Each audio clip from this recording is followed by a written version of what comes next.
Chers frères et sœurs en Christ de tous horizons, l'Esprit Saint me pousse à vous partager un avertissement important. Je n'ai pas pour habitude de me pencher sur d'autres ministères pour les critiquer et en dire du mal. C'est tout à fait contraire à ce que nous enseigne le Seigneur. Mais ici, le cas est tout à fait différent et le Seigneur a attiré mon attention sur ce phénomène à plusieurs reprises depuis 3 ans. Ce qui se cache derrière ce pseudo-ministère est une dangereuse et puissante machine de propagande religieuse de l'ennemi. Cette tromperie se propage à grande échelle, très vite, et est en train de séduire un grand nombre d'enfants de Dieu. Le nom qu'il se donne est l'Église de Dieu Tout-Puissant ou l'Éclair oriental. Mais ils ont envahi la toile, Internet, avec de nombreux sites web sous de multiples noms. Quelques exemples sont présentés sur l'illustration de cette vidéo. Et au moyen de très nombreuses vidéos, pseudo-documentaires et films, sur YouTube notamment. Cette tromperie avait déjà été évoquée par le Seigneur via un long message dont la vidéo est intitulée « Révélations multiples ». Je vous l'indique en lien ici et à la fin de cette vidéo. Cette tromperie est très sournoise car elle fonctionne comme la mort aura. Beaucoup de vérité et au milieu, juste un petit peu de puissant poison. Mais ce poison reste mortel. Et la nourriture a l'air bonne. Et une fois qu'on y a goûté, on y revient et on s'intoxique sans s'en rendre compte. Là est le danger. Satan sait comment nous détourner de la vérité en douceur. Il s'agit en fait d'un mouvement religieux créé en Chine il y a près de 30 ans et qui se répand maintenant sur le web comme une traînée de poudre. Sa fausse doctrine prétend que Paul n'est pas un véritable apôtre de Jésus, mais un imposteur, et que ses écrits inspirés de l'Esprit ne proviennent pas de Dieu.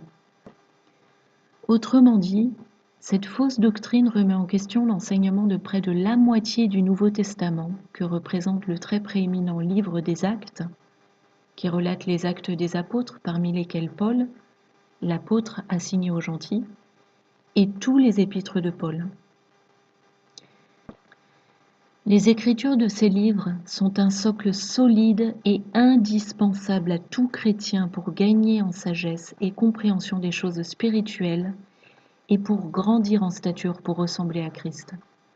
Mais aussi pour construire à notre époque de fin des temps la véritable Église de Christ, celle qui sera unie en un seul esprit et qui vaincra. Voilà pourquoi l'ennemi a choisi une telle stratégie d'attaque. Une autre fausse doctrine de ce mouvement est que Christ serait déjà revenu sur terre en Chine, qu'il serait donc déjà sur la terre sous sa forme incarnée.